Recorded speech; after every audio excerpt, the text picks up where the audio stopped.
Au Cameroun, les personnes âgées représentent plus de 20% de la population. Celles-ci vivent dans des conditions très précaires à cause de la faiblesse de leur niveau de revenus et surtout de l'isolement social.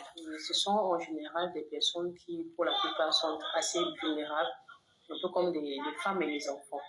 Donc, du coup, nous avons affaire ici à une tranche de personnes qui est en train d'entrer en une phase assez délicate de leur vie. On parle ici de la retraite, on parle ici des arrêts de leurs activités. Et parlant des arrêts de leur activité, automatiquement, on aura aussi un manque ou alors même une absence totale de revenus, ce qui va affecter, on va dire négativement, leur train de vie.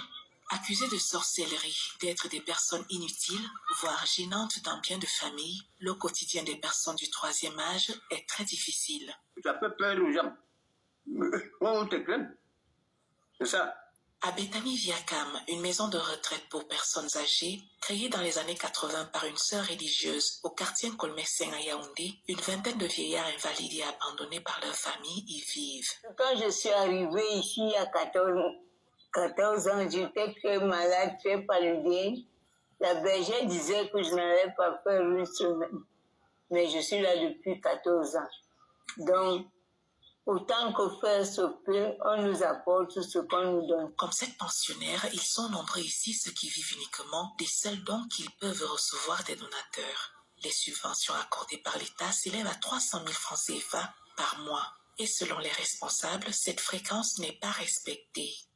Aujourd'hui, cette maison de retraite qui accueille une vingtaine de vieillards essaye de redonner une seconde vie à ces personnes délaissées. Mais faute de moyens, Bethany se meurt.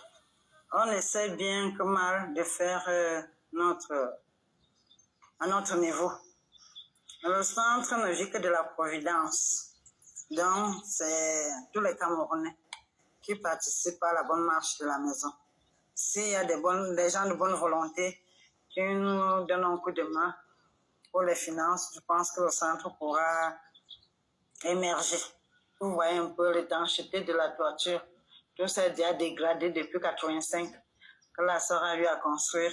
Tout ça, c'est en train de s'effondrer. Les actions de l'État sont très éphémères et il n'y a pas un véritable encadrement des populations vieillissantes.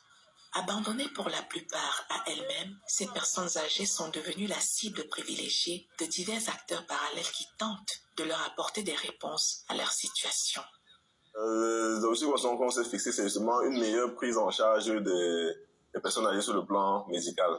Parce qu'on s'est rendu compte que, notamment les personnes vivant avec le VIH, elles sont prises en charge gratuitement, mais elles meurent encore d'autres maladies chroniques telles que le diabète et l'hypertension.